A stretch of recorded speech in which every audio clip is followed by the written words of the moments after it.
this month has so much excitement about Jupiter, but if you want written detail about that, please go to my website horoscope.co.uk, and it would be absolutely wonderful if you subscribed, liked or shared. Here you go, here's your September.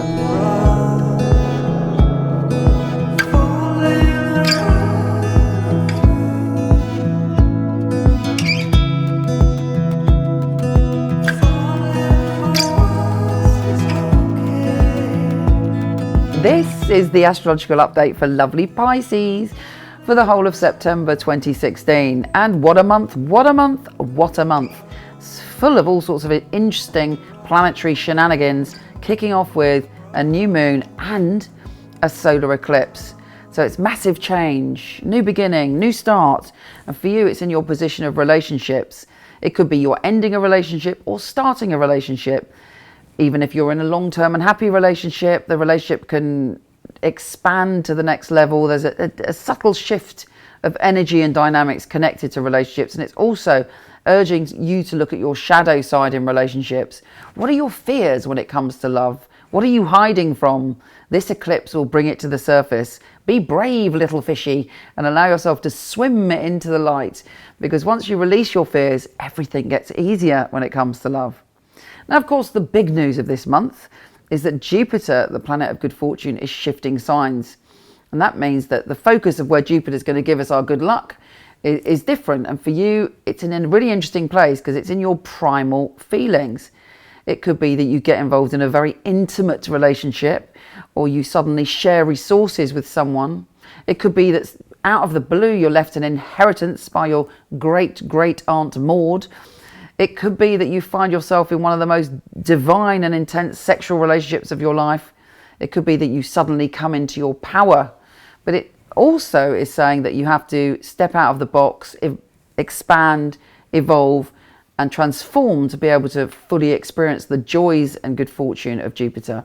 It will be intense. And in fact, it's saying to you, the next 12 months to 13 months will be intense. But this intensity you can handle. You're a deep feeling person, but you also have quite a wise head on your shoulders. You are the end of the cycle of the astrology wheel, and in a way you're a little bit like the fool in the tarot. You can come across as a bit ditzy, like you've got no boundaries, a bit soft, but ultimately you've got lots and lots of wisdom. Jupiter in this position is urging you to, you're diving deeper with your little fins than you ever have before, but through that you could find buried treasure. I'm very fond of a bit of buried treasure myself. Now, Saturn is square Neptune, your ruler, on the 15th, which is a bit of a pain in the arse. And that is because in your career, somebody may be kind of questioning you. You work from your gut, you work from hunches, you work from your instincts. And someone may be going, no, you must tick all those boxes. You must sign everything off and you must do everything this way. And you're like, I don't think so. I could get on much better if I do it my way. Try and find a middle ground there and you'll be fine.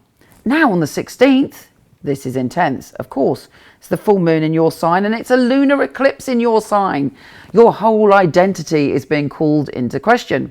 You've reached a peak and now is the time to be reborn into the true you. This is your chance to pay attention to your psychic intuition, to see which direction to go forward. It's very emotional. You feel yourself so strongly on that day, but you're also being given tons and tons of messages from the universe. So it's up to you to listen. You might find it a little bit emotionally challenging because it's so full on, but it also brings great messages and wisdom. And it's important. Mercury goes direct on the 22nd. All your personal relationships should get a lot easier from then onwards. Could have been that an ex turned up and confused you before that, or you were thinking about an ex. Now it's onwards, onwards, and onwards. And then Venus goes into your position of adventure on the 24th. I'm laughing there because my filmmaker always says when I go adventure, it's all a bit Lord of the Rings, but I can't help it. It's the first time I've said it in a long time. But I do mean it. You are going on an adventure and it probably will be a little bit Lord of the Rings. And this adventure will be all about love. Then we have Pluto going direct and Mars entering your position of collaboration. There should be some very passionate collaborations going along. Also, you might suddenly decide to do something random, like do a team sport, because Mars is all about physical activity. All in all, it's an exciting, mysterious, wonderful month. I send you so much love. Take care, and I'll speak to you soon.